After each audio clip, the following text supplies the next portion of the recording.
Who in the world will be able to see their own funeral? The manhwa begins with a lady who appears to be mourning, questioning if she's really dead. She observes the gentle expression of the one laid to rest and wonders if it's a joke from the universe. A very cruel joke at that. In a new scene, a maid nags the Grand Duchess. She mentions that she warned her to drink her water slowly. She scoffs, noting how she can't even handle a glass of water. How are you going to eat? Adrienne, the only Grand Duchess of the Empire who appears to be ill, assures her that she can drink it. The maid, however, snatches the cup from her, remarking that she's being stubborn. The maid then suggests since she's not going to be able to eat anyway, she should just skip meals, but the Grand Duchess notes that she could at least have soup. The maids, however, turn away, noting she spilled it all over her clothes and bedding's the last time. The weak Grand Duchess can only observe them take their leave in silence. Everyone in Ranta knows that the Grand Duchess Travaka is weak. As soon as she debuted into the social world, she caught the Grand Duke's eye and their marriage was rushed.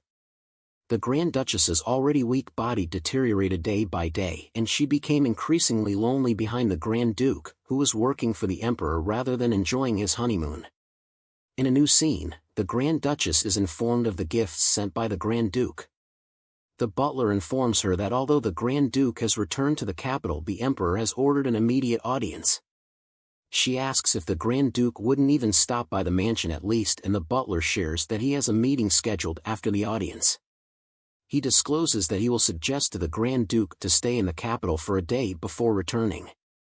The Grand Duchess, pressing a handkerchief to her mouth, comments that it's all right. Her eyes are almost teary as she thinks of how much she misses him. Later, as she lays in bed, the Grand Duke sits beside her, slowly stroking her hair. That gentle action disrupts her sleep and she ends up opening her eyes. With a smile, he mentions that he hadn't meant to wake her up. She asks him when he came, noting how she'd asked him to wake her up when he came, but he responds that he'd just got there. Resting her head on his chest, she reveals that she missed him, and he tells her me too as he places a kiss on her forehead. Looking at her, gentleness in his eyes, he mentions again that he missed her so much. This time he adds that the servants are worried. He asks if she's taking all her medicines, and she says yes.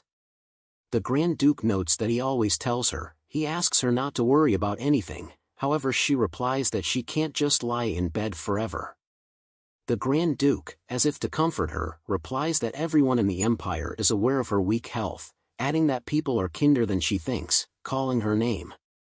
Lowering her head, she wonders if he really thinks so. Reflecting on how even in the house, everyone there treats her like she's a useless person, she's sure that there's no way that people outside the manor will be kind and generous to her. The Grand Duke notices her look and suddenly mentions that if anyone is bothering her, he will end their life. The Grand Duchess presses her eyes shut and wishes that there was something she could do for him. Like that, the night continued. It was a night when she didn't desire to fall asleep. She likes the lullaby he sings. Because it's getting warm, she can't help but feel somehow that that moment will be their last time together. In a new scene, the mansion is in chaos. The Grand Duchess sits on the floor while her maids urge the others to bring her medicine. Now as she stands at the brink of death, the only thought that crosses her mind is, if only I hadn't thought like that. It truly was the last time. The maids force the medicine into her mouth, all the while she only feels everything is suffocating.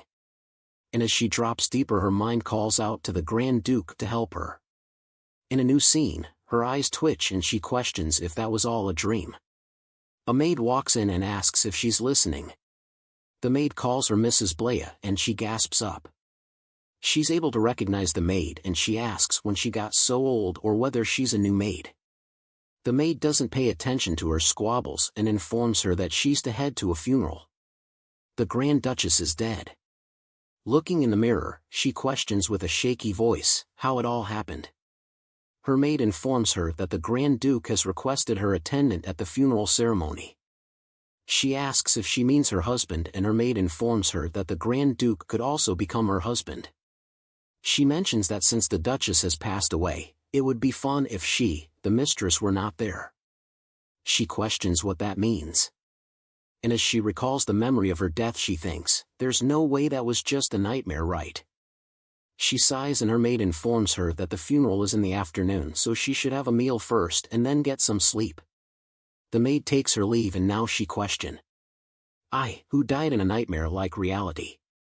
Have I been reincarnated into the body of the mistress my husband had? Later, as she sits in front of the food, she can't help but think it's delicious that she even questions when last it's been since she had an appetite. Her maid notices her hesitation and asks if she doesn't have an appetite, however, she says no. She asks what's her name, staring at the maid who asks if she's really gone crazy. The servant who introduced herself as Marge mentioned that she cried, laughed, and caused a commotion for days.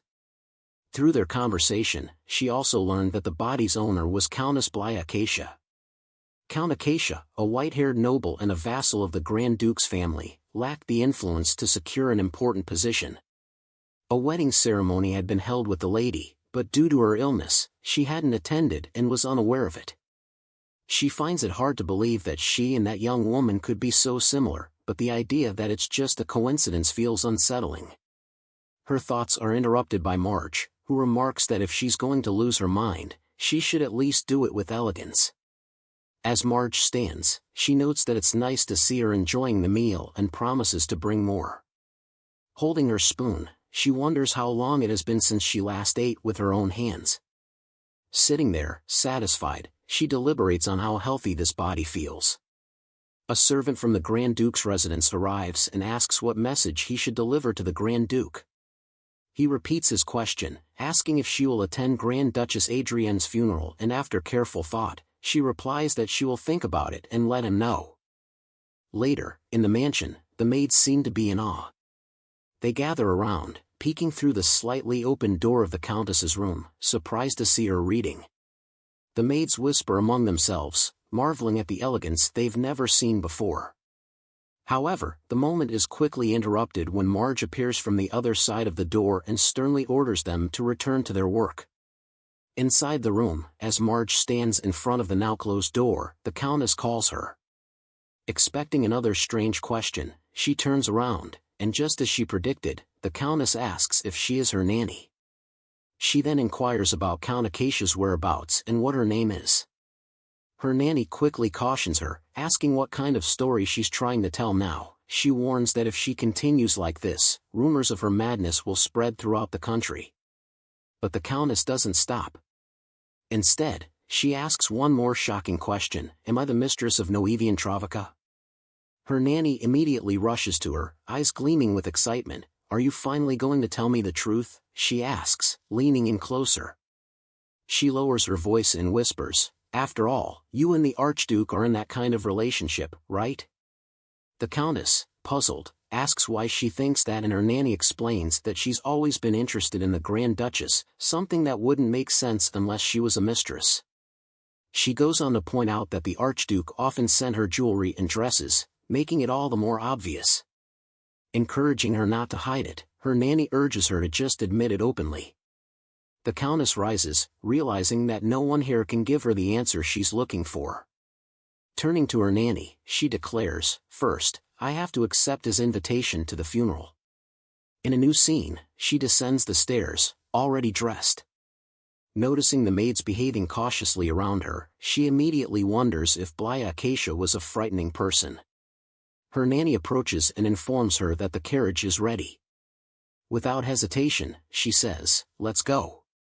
Seated in the carriage, she scoffs at the idea of Bly being a mistress, finding it utterly ridiculous.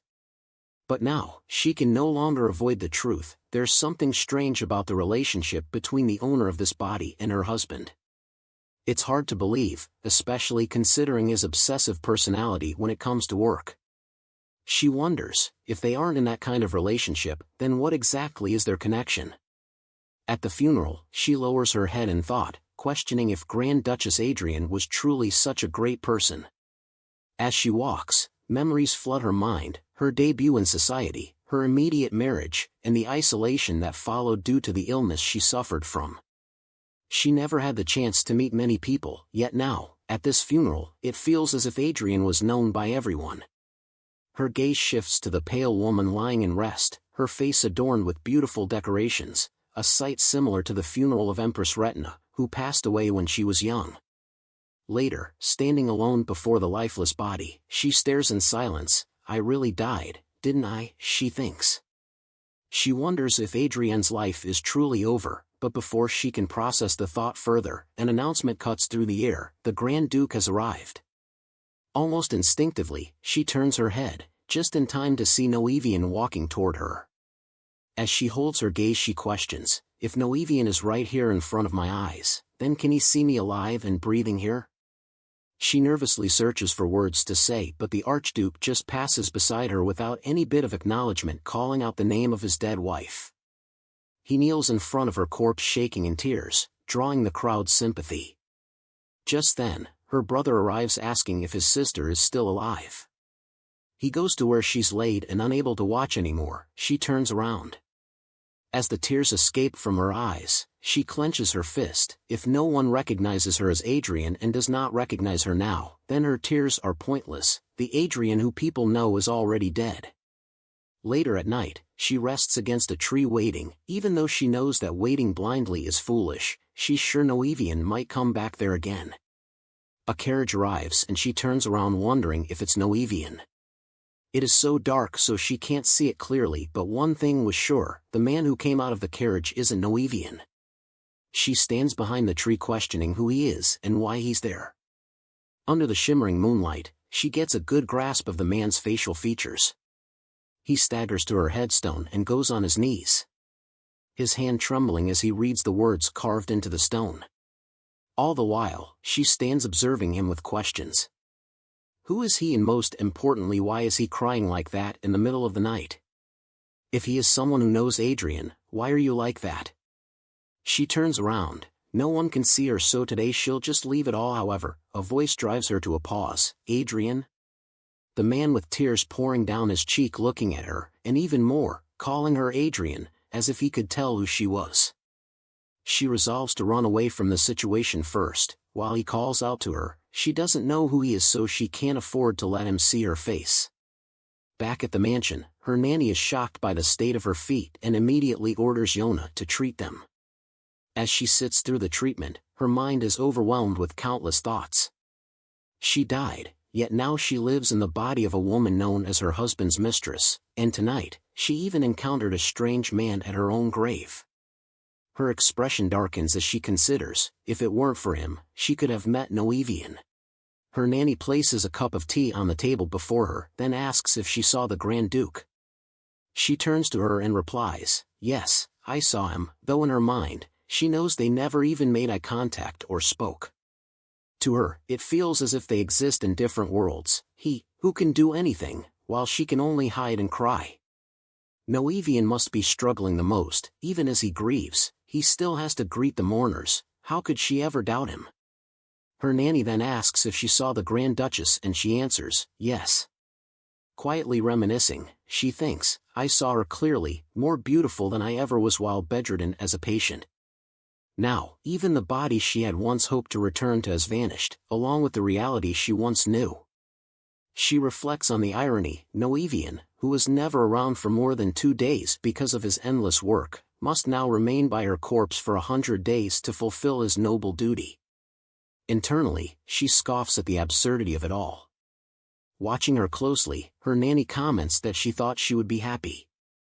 But now, seeing the tears in her eyes, she asks, what is this? With this realization, she ponders. I have a healthy body now, yet no one will ever know it's me. Burying her head in her palm, she lets out a scoff. How good would it be if this were just a fairy tale or a novel? Unknown to her, a man stood outside her manor. A maid rushes in, announcing that a letter has arrived for her. She looks up, confused, as the maid hands it over. Opening it, her eyes widen slightly. It's Noevian's handwriting. But the content is unclear. Keep your promise. That was all he had written. Before she can process it, the maid informs her that someone is outside, requesting to see her regarding the Duchess's funeral. She asks what was said to them, and the maid explains that they weren't looking for her specifically, only those who attended the funeral, so she told them she would relay the message and came straight to her. She tells the maid that she'll go out and check for herself, but before she can move, her nanny appears, frowning. Who does he think he is, showing up at this hour? Her nanny scoffs, then orders the maid to take the visitor to the reception room on the first floor. But the Countess refuses, and states instead that she'll go out and check herself.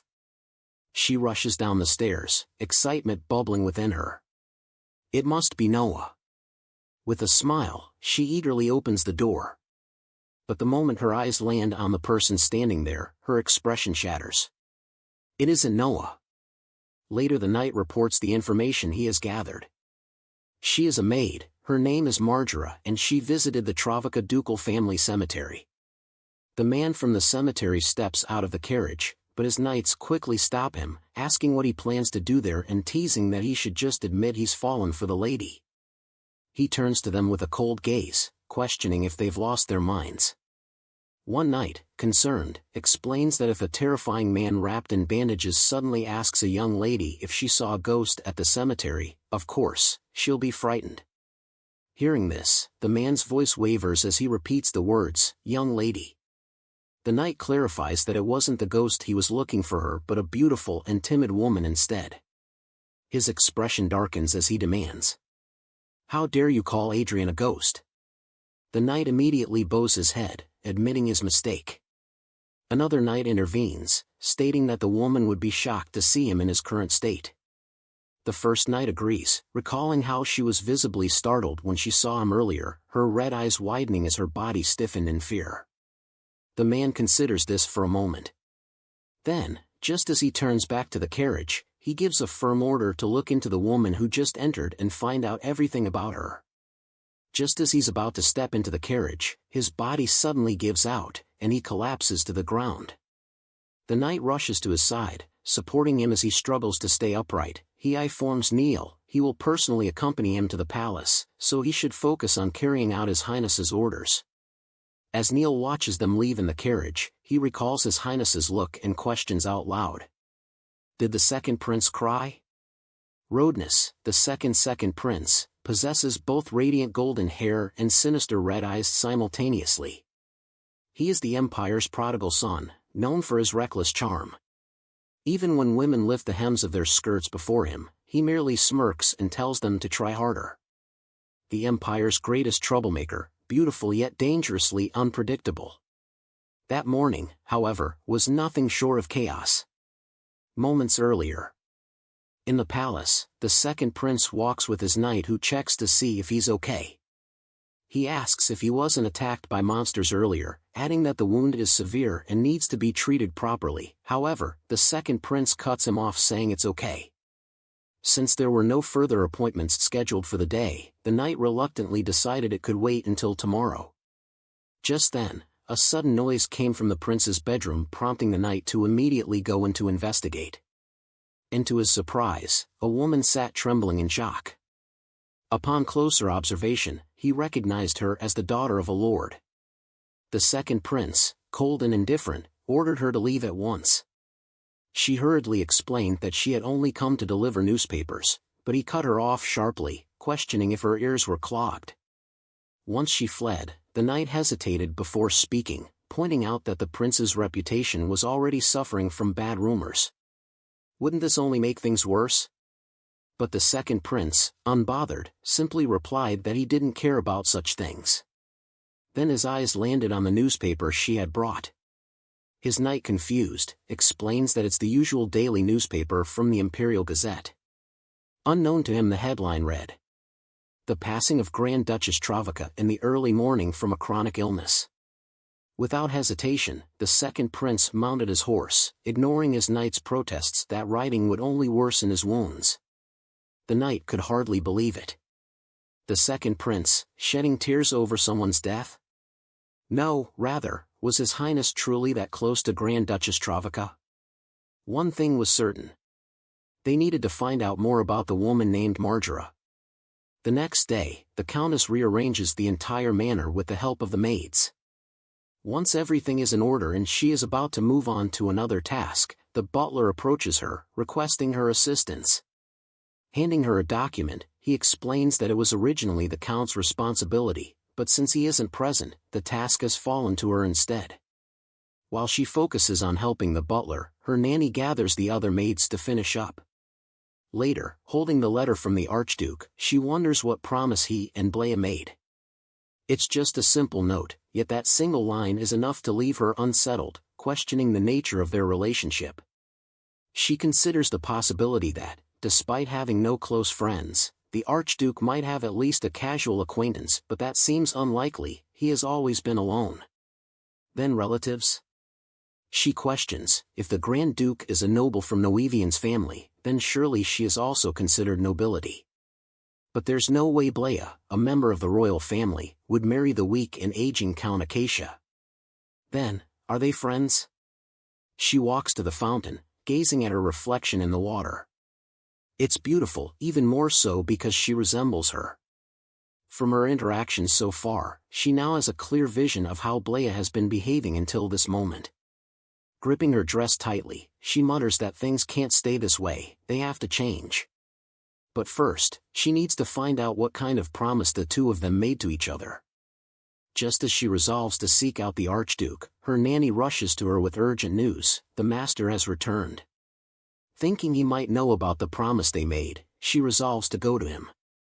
When they are alone, the Count unexpectedly asks if she has met the Grand Duke. After a brief hesitation, she replies, no. He then asks if she isn't planning to keep her promise to the Grand Duke. With this confirmation that he knows about the promise, she wonders what could be so significant that it makes him react this way. She asks what promise he is referring to, but instead of answering, he slowly rises. Then, to her shock, he falls to his knees, pleading with her to save him. He doesn't want to be killed in his later years, begging her to keep her promise. She calls his name, but he doesn't stop. He continues, explaining that at his age, others live leisurely lives while he alone still suffers under the Grand Duke. She pleads with him to rise, but the Count, still on his knees, questions, does the Duke not lack mercy? Or perhaps, he truly does. The Countess states that she was only trying to understand what the promise was about. The Count asks if he conveys that to the Grand Duke, will his voice still be intact? Yelling, he declares that he wants no part in this anymore. He refuses to be caught between the two of them, especially since the marriage never even took place. Then, he asks the question that leaves her shaking. Isn't this to legally become His Highness's mistress? At the same time, in the palace, the Archduke remarks that he heard the second prince is holding a useless event called the victory ceremony. With a sharp edge to his voice, he congratulates him on his so-called victory. The second prince, unfazed, asks if he will grace the occasion. He mentions, of course, he personally sent him to the battlefield, and they won. Wouldn't it be disappointing if you didn't attend? The Archduke however replies that, as the second prince knows, he is in mourning. He adds that he must see through his wife's final journey. Bowing his head, he states that he will take his leave, and as he turns away, the second prince calls out to him offering his condolences, but he doesn't react. Then the second prince with a smirk asks. The Duke pauses, then turns to him. Why? You don't like it? The Grand Duke pauses, then bows his head once more before turning away. The second prince's knight steps forward, asking if he hasn't already offered his condolences. The second prince, without looking back, replies that he hasn't identified the body yet, so technically, he hasn't offered his condolences. His knight, cautious, explains that reports of his visit have already reached the Grand Duke's ears, but the second prince is unbothered and states that he doesn't care about that. His knight quickly follows, informing him that after the first day of the Grand Duchess's funeral, the body will no longer be shown, sharing that the Grand Duke personally declared that he didn't want her body to become a spectacle. Scoffing, the knight questions whether that isn't excessive. Is the Grand Duke trying to be the greatest romanticist of the century? Even if he's a duke, how long can he hold out?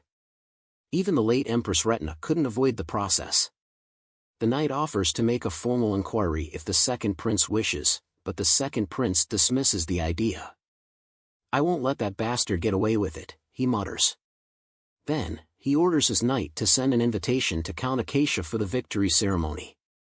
His knight considers that, as a representative of the Duke's household, the Count would have no choice but to attend. Then, an idea sparks in his mind. As the second prince walks, he recalls hearing that the lady of the house was a woman. In that case, there must always be at least one maid accompanying her. His knight hesitates before asking if he wishes to meet Lady Marge in person, unsure why the count's maid suddenly became a point of interest, but the second prince does not respond. Adrienne lies in bed, recalling her conversation with the count about the promise between her and the Grand Duke. She also remembers how she remained in the mansion in shock for some time.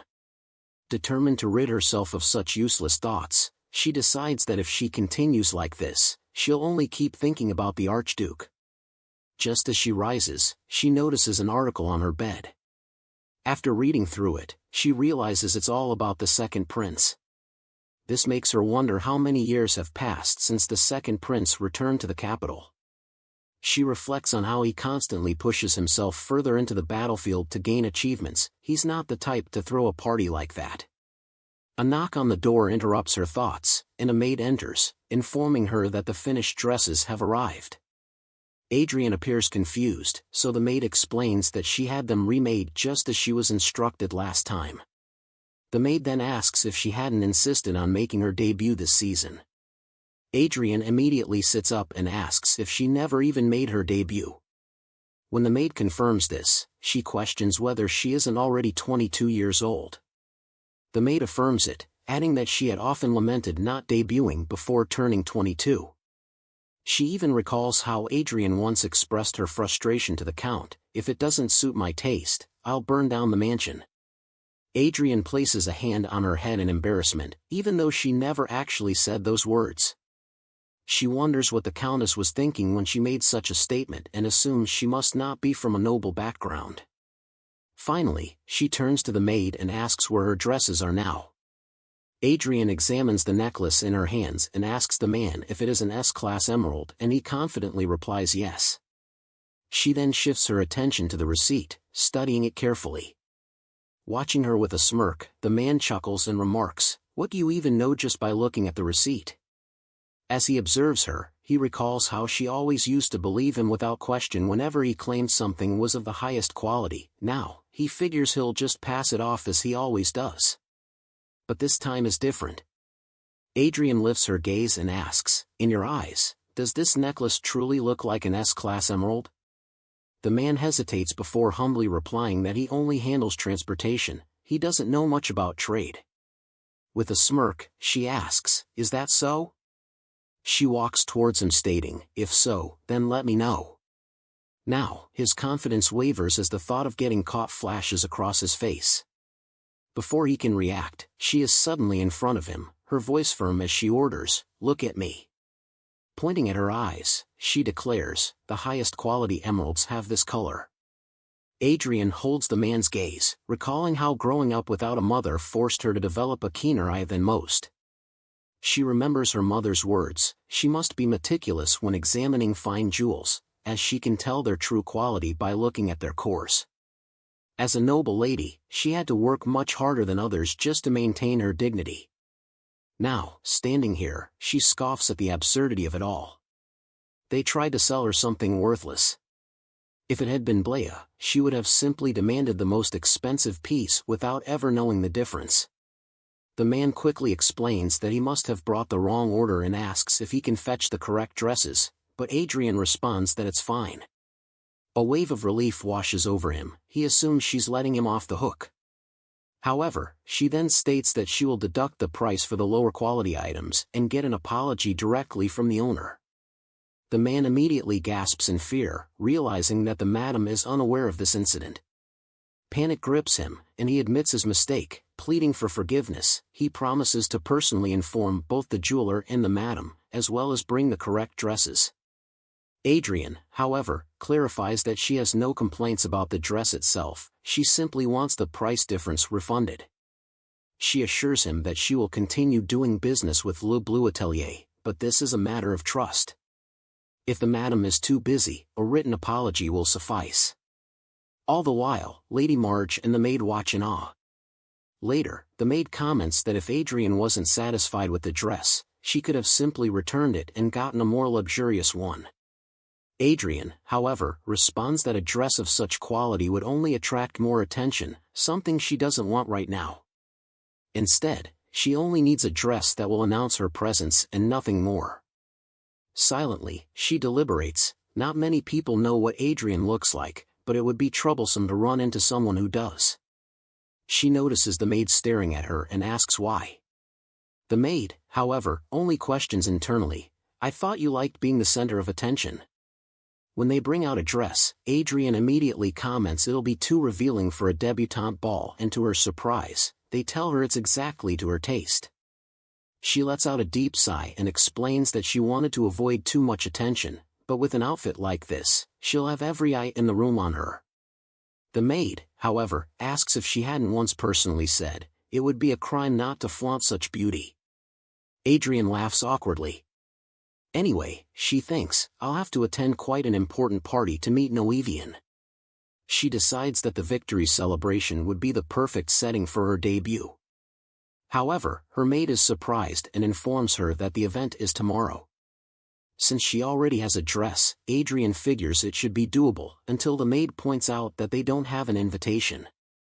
She springs up, asking if her husband can pull some strings, and demands to know where he is while the maid informs her that he has been in his study all day. As she rushes to find him, her mind is overwhelmed. The victory celebration is tomorrow. Will Count Acacia have the power to get an invitation to such an important event?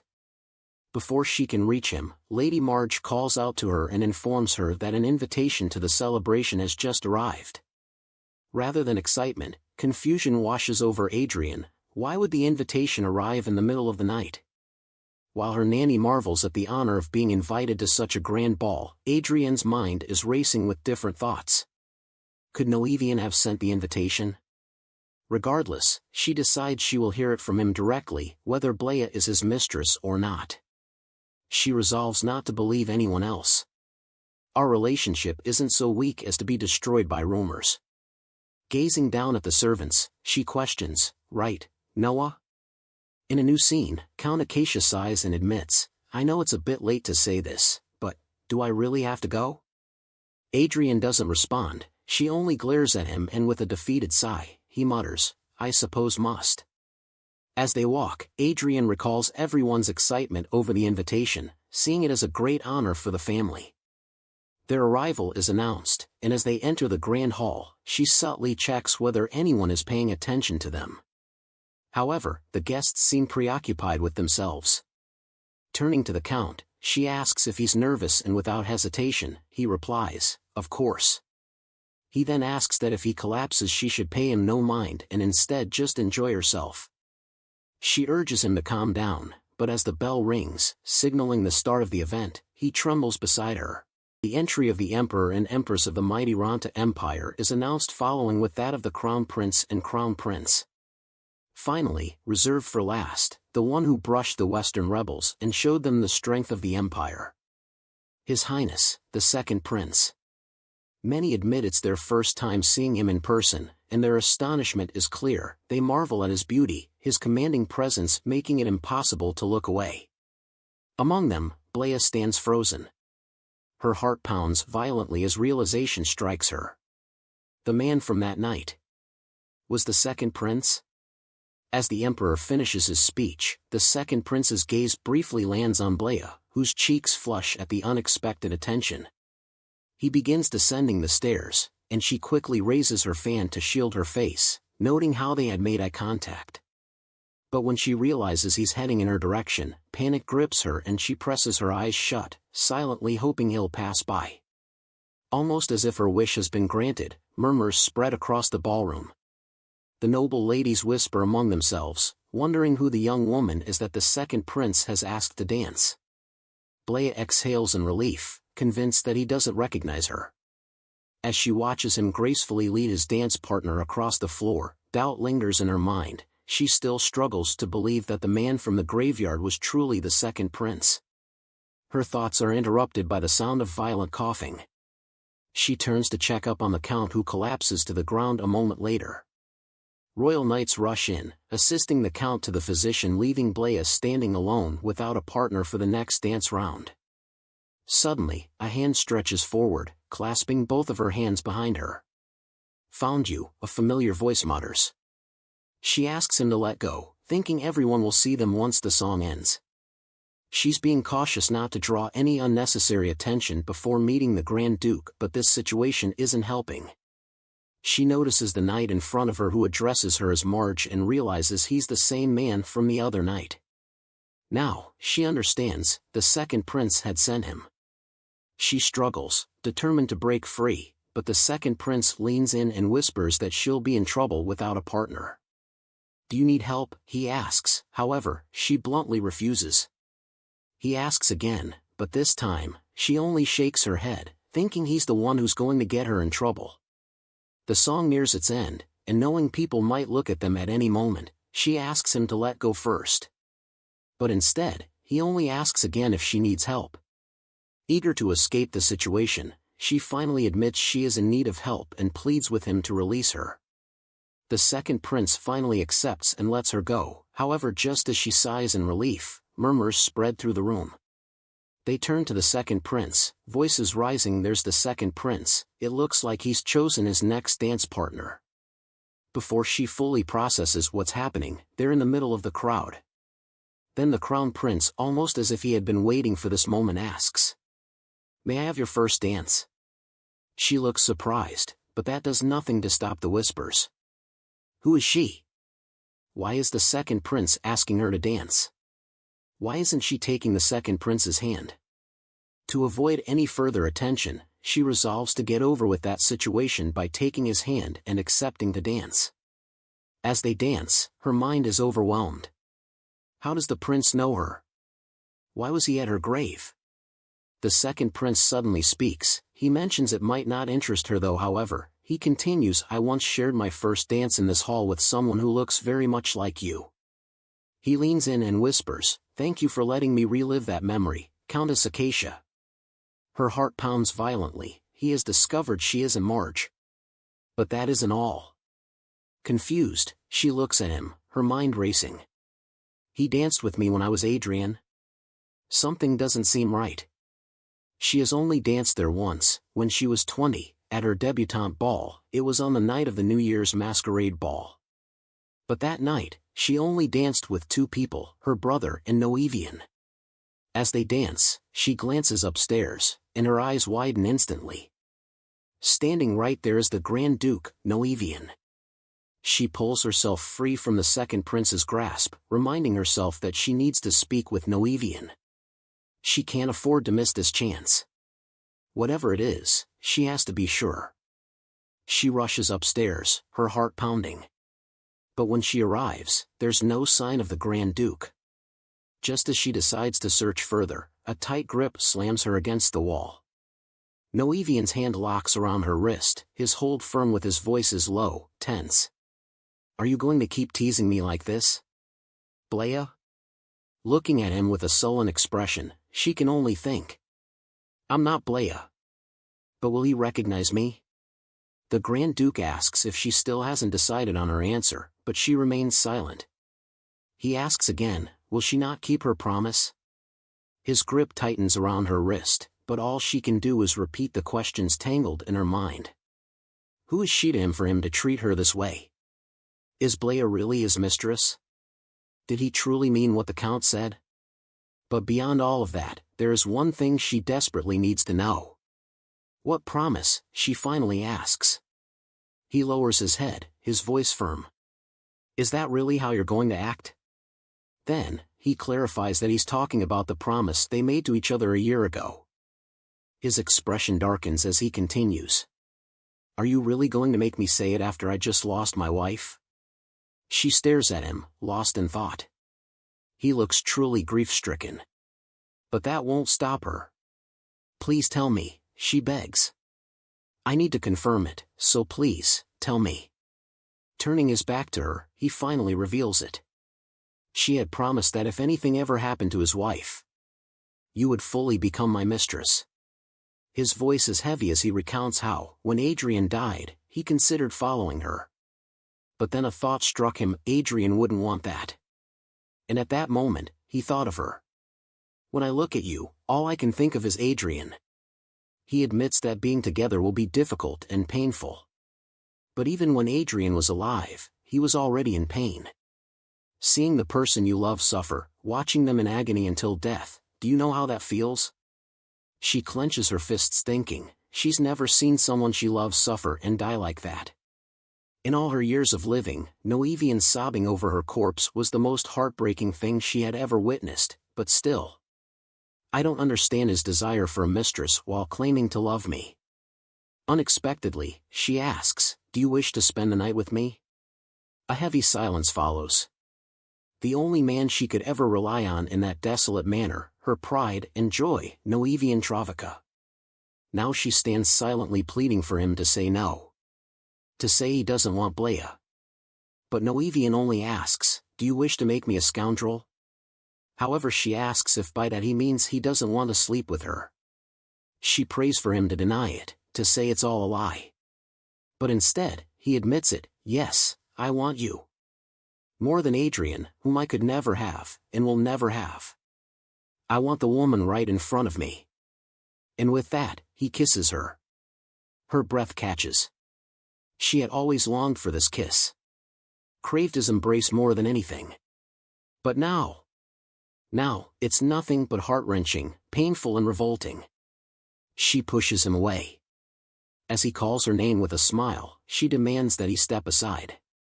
But before she can move, she gasps in shock.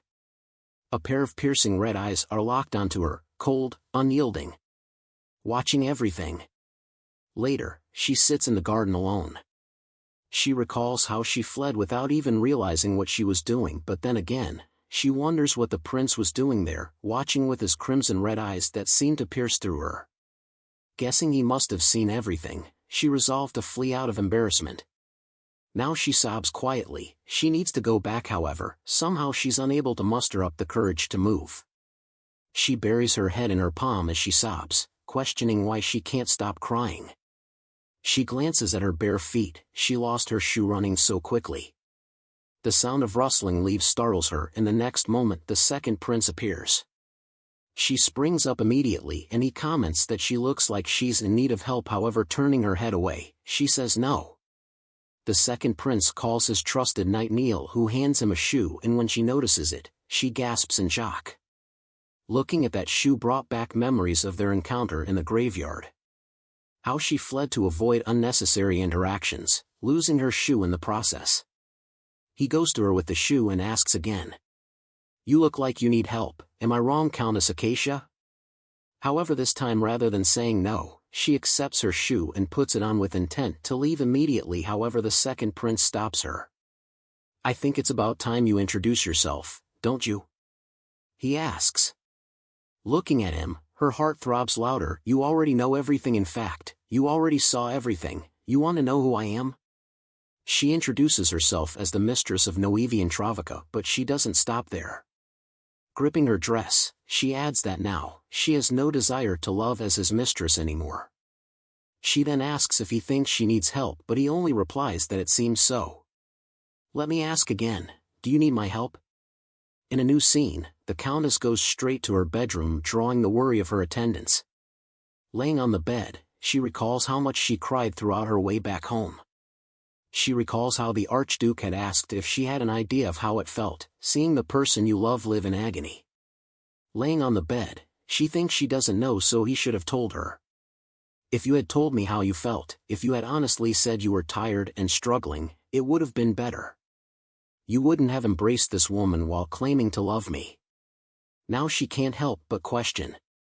Does she have to keep seeing him as Blea? Does she have to live unhappily hiding like a shadow? Her thoughts shift to the second prince. The man who spoke as if he knew all her circumstances. Almost as if he knew the real her. She had asked what he could help her with, and instead he asked what she wanted. He mentioned he doesn't want to interfere in a lover's quarrel. Leaning closer, he whispered. When I ask if you need my help again, you'll have to clearly tell me what exactly you need help with. The next morning, Yona helps the Countess get ready. The Countess, on the other hand, is deep in thought. She's unsure of the next step to take, but one thing is sure, she needs to get away from Noevian. As she reads the day's newsletter, an idea pops into her mind. She will divorce the Count, get her official alimony, and start by leaving that place behind. Later, she visits the library, searching for a book on divorce. As she scans the shelves, she accidentally knocks a book off, sending it tumbling to the floor. Yona immediately comments that she hadn't seen anything, leaving her confused.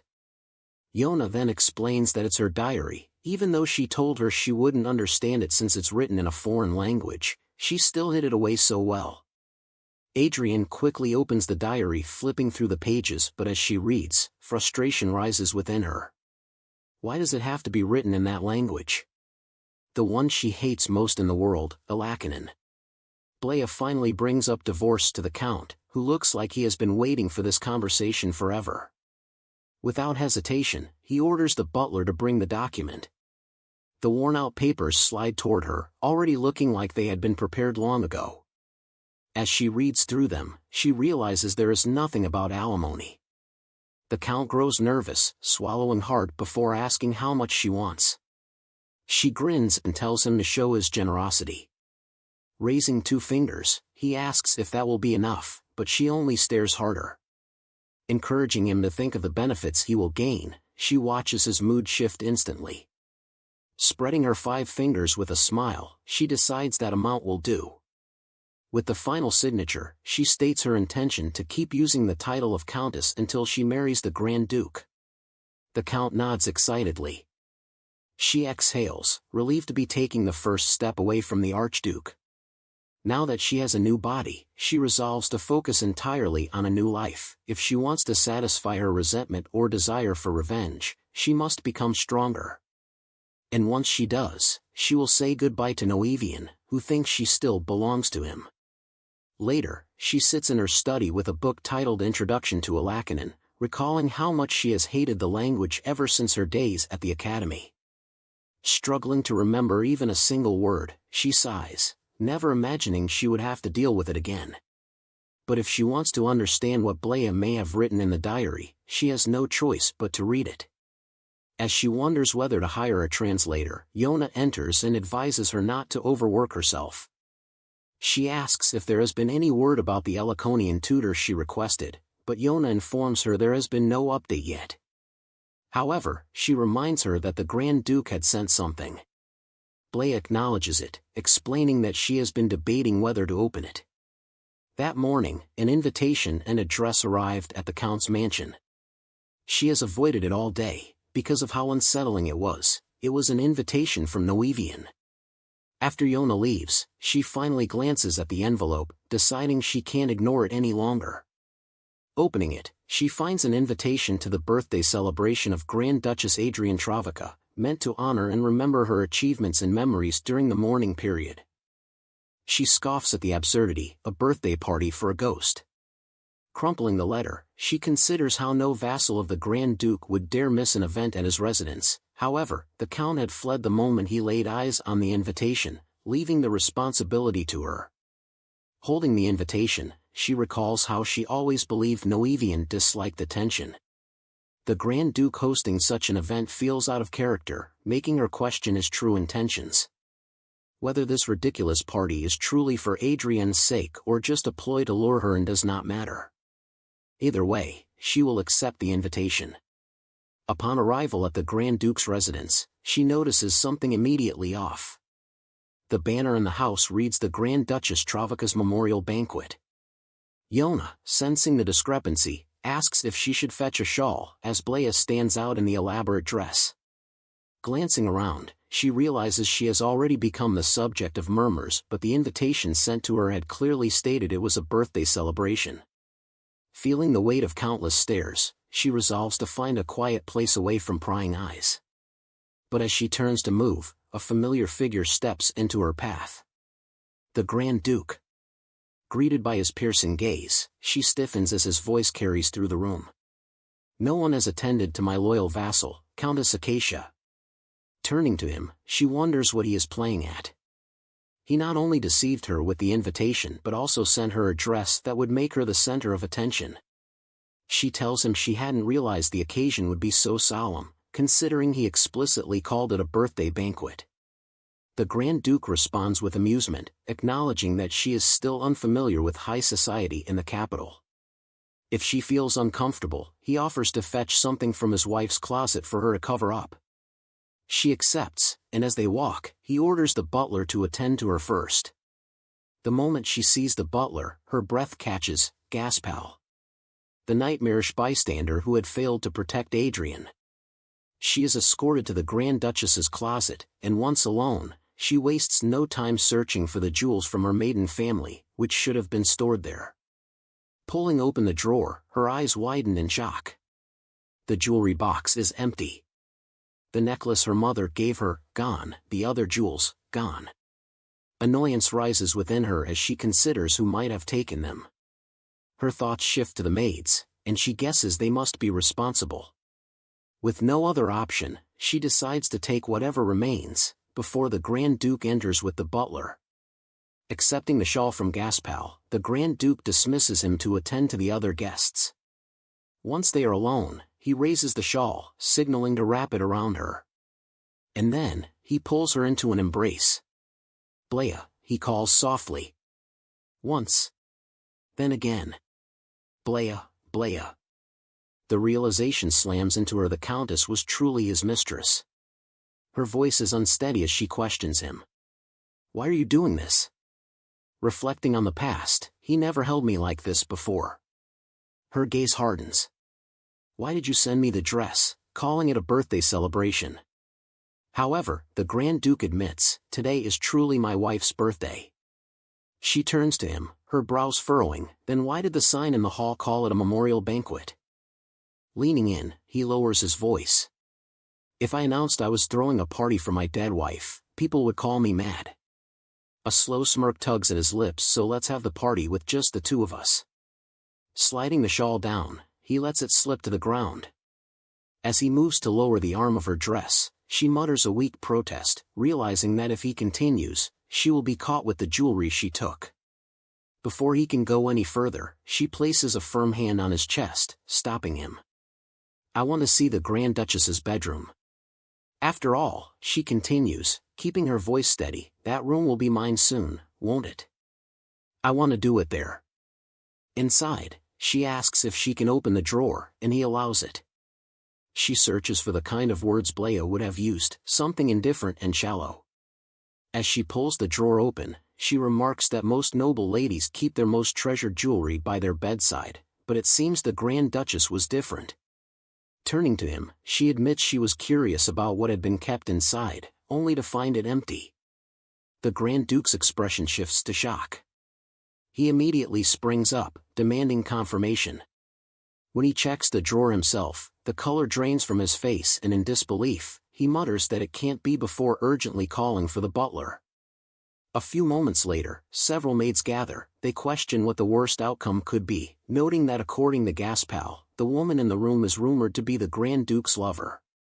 Gaspal lowers his head while the Grand Duke coldly declares that someone has dared to steal his wife's jewels. He calls it the work of a rat, though the butler informs him that they have already searched the servants' quarters and found nothing.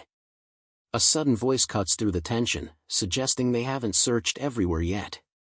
The speaker points out an obvious oversight, their clothes. Gaspal appears flustered by the suggestion, but the Grand Duke dismisses the idea, asking what it matters. Does he need to concern himself with the circumstances of rats? Gaspal acknowledges the order and agrees to proceed with the search, while the maids tremble in fear from a distance. As Gaspal grins, entertained by the unexpected turn of events, another voice interrupts. The Countess steps forward, her tone laced with amusement. She questions why they are allowing the rats to search for other rats. Laughing softly, she offers to handle the matter herself, claiming that she has the right to do at least that much.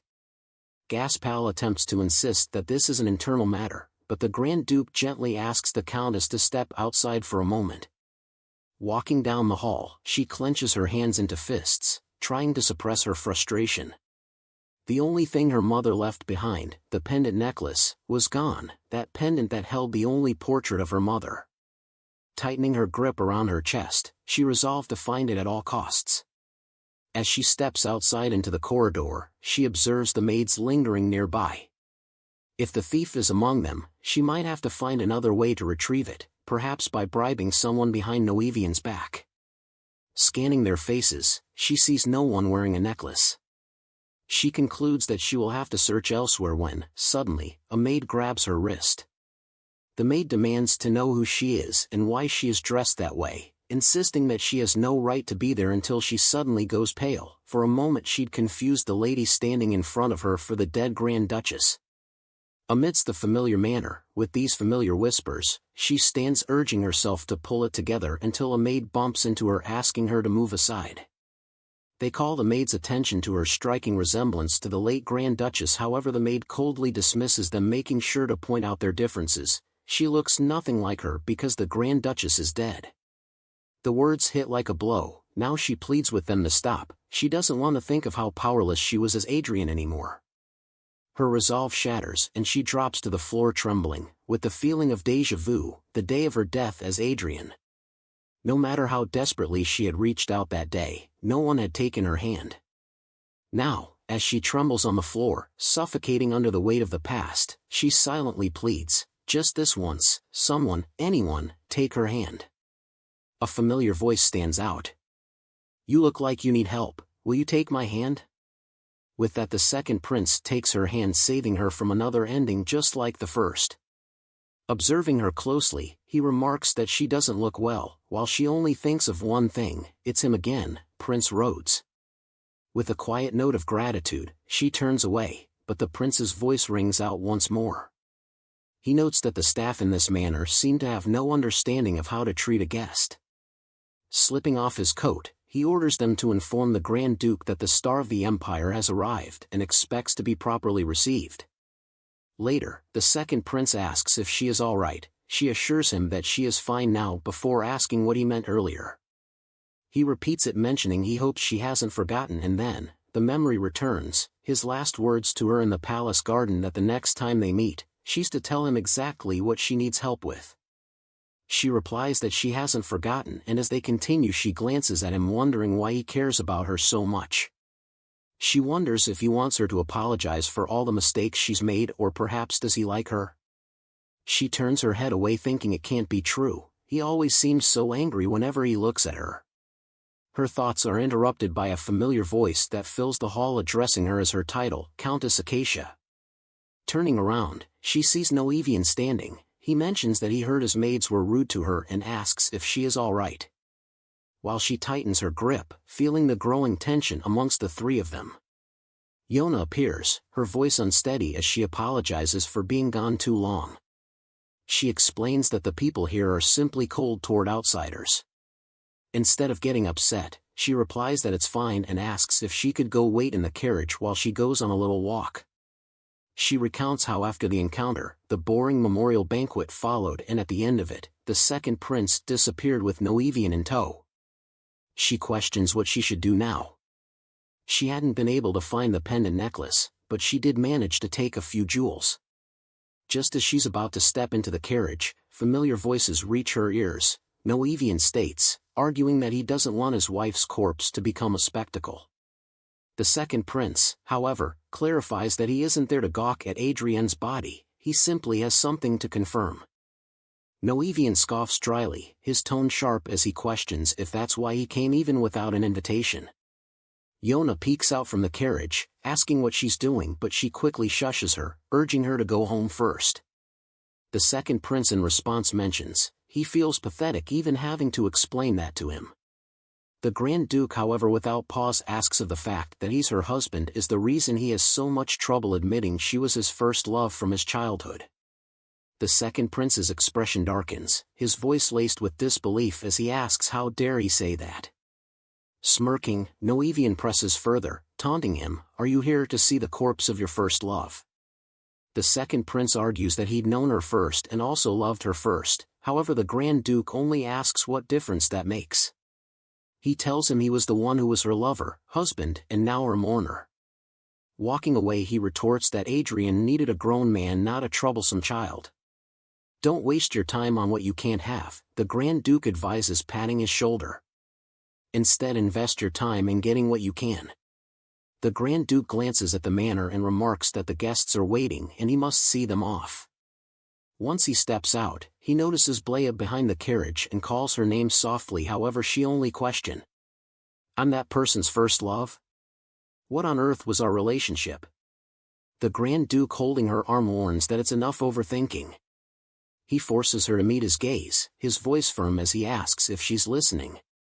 Then, his tone darkens. What did the maids do to you?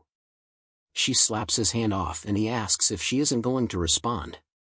He asks her again to tell him what the maids had done to her, but she just says nothing.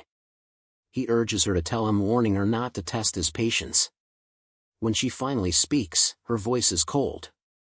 She notes how the maids looked down on her in every way, their gazes, their tones, they were so disrespectful that she couldn't stand it. She recounts how, whenever he was away, she was treated as if she were nothing more than a ghost, something not even worthy of personhood. However, nothing has changed, even now that she is Blea. There are so many things she wants to make him answer for, but for now, she has to swallow them all. Turning away, she states that she will take her leave, as his presence has become uncomfortable. But he follows after her, apologizing on their behalf and offering to have a knight escort her. Before she can respond, the second prince steps in, dismissing the need. He will escort her himself, adding that a host shouldn't abandon his own party. Later, they sit together in the carriage, and Adrienne questions why the second prince had shown up in the first place, given his reputation for avoiding such events. She recalls how she never even encountered him during her time as Grand Duchess and questions. Did he actually come just to check on her dead body? Breaking the silence, she thanks him for saving her. He looks confused, but she explains, it's for saving her from the maids earlier. He asks if he may know why she was in that situation in the first place. She wonders how she could possibly tell him that she was paralyzed by the memory of the day she died. Instead, she simply apologizes. Turning his head away, he remarks that he understands. She glances at him, recalling Noevian's taunts, questioning whether he had come just to see the corpse of his first love. Now, sitting in the carriage, she wonders how he could say something like that. If she had truly been his first love, there's no way she wouldn't remember someone as striking as him. The second prince finally speaks, asking if she happened to overhear his conversation with Noevian earlier, and she admits that she heard a little. Then, without hesitation, he states that he will get straight to the point. He admits he wishes to join forces with her. She asks what he means, and he inquires whether she has decided what she wants his help with. With that, she reveals her intentions. She wants to divorce the Count and free herself from Noevian's influence. He asks what her ultimate goal is, and she states plainly that she no longer wishes to live as Noevian's mistress. More than that, she wants to see him suffer. The second prince smirks, saying that he likes that answer. She then explains that she has already spoken to the Count about divorce. When Noevian is completely convinced that she belongs to him, that's when she plans to betray him. The second prince confirms, so all she will need is a direct royal family member like himself to approve the divorce? She nods. Then, she asks what he wants in return. He answers that he only wishes to accomplish one thing. He wants to verify Adrienne's body. Then, he hands her a document. Opening it, she finds that it's her tutor application for Elaconian. Leaning back, he comments that she looked like she might need some help with that as well. I've come for an interview, my lady. Neil had stumbled upon the second prince in the dungeon again and immediately asked if he had passed out drinking. But instead of answering, the prince asked how his resume was coming along. Neil admitted he was still thinking about it. Even though he reviewed resumes daily for his work, writing one for a prince was an entirely different challenge.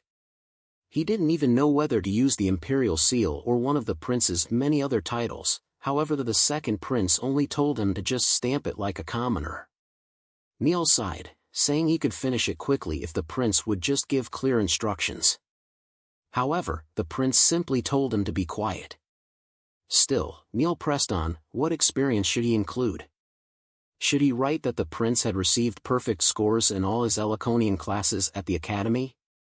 At that, the second prince let out a frustrated sigh. he asks why he's asking so many questions when he already knows the answer, remarking that it's annoying. The second prince stepped in front of the knight, who flinched immediately. With a grin, he told Neil that he knew he was going to write it up for him anyway, so he should stop mocking him. Then he added that he had to attend the memorial banquet as well. Neil exclaimed in shock, asking why, but the prince simply confirmed it and urged him to hurry up and finish the resume. With a smile, he ended by saying he would submit it himself. Outside, Neil went to vent his frustrations to Vincenzo, remarking that he had no idea what that troublemaker prince is thinking. Tapping Vincenzo's shoulder, he repeated the second prince's message, "Hurry up and finish it. I'll submit the resume myself." Leaning against Vincenzo's shoulder, Neil sighed and asked if any of this made sense to him, considering he had served the prince even longer, but Vincenzo remained emotionless, simply stating that they did as they were commanded. What else could they do? Neil then shared another thought. He suspected the second prince was finally showing interest in women now that he was past the usual age for marriage, asking if Vincenzo doesn't think the same. Vincenzo corrected him, pointing out that the second prince was only just now of marriageable age and was barely an adult, but Neil pouted and argued, "So what? She's a married woman." Vincenzo, unfazed, replied that they were the same age, and in their country, going on a little date wasn't even considered infidelity, so he didn't see anything wrong with it. Neil had agreed, saying that was true, but what he really meant was that it was so unlikely for the second prince to be invested in another person, while Vincenzo had simply remarked that he must have had his reasons. Suddenly, Neil's tone had shifted to frustration as he had questioned how many days it had been since the second prince started ignoring the emperor's summons. 2 weeks. He had wondered if the second prince had been tricked by her beauty, but Vincenzo had raised an eyebrow and asked if he had really believed that. Vincenzo had then asked if Neil had truly thought the second prince was like him. But Neil had shrugged, saying one could never know. What had been certain was that this was definitely related to the Grand Duchess Travica. He had mentioned how the crown prince drank himself to sleep every night, almost as if he had been Adrienne's husband. He had even cried over her, and at that point, Neil expresses that he would have almost rather the second prince be involved in some forbidden love affair, as long as it gets him out of there. Inside, the second prince ends their language study session and she bows her head before taking her leave with Yona. At the Count's manor, she recalls how, after that day, she began her Elaconian lessons with the second prince.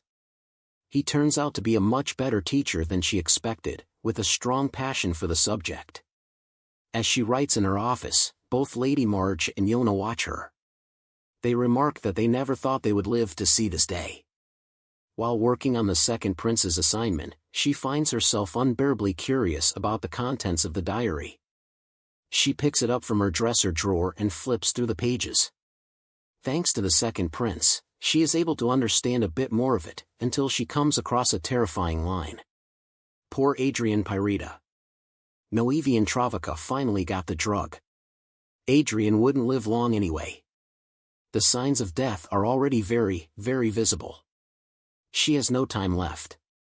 In the end, she might never even know that she wasn't truly sick. But her husband was the one who killed her. Her heart pounds violently, stronger than ever, as if searching for a moment to escape her chest. And then, the final phrase.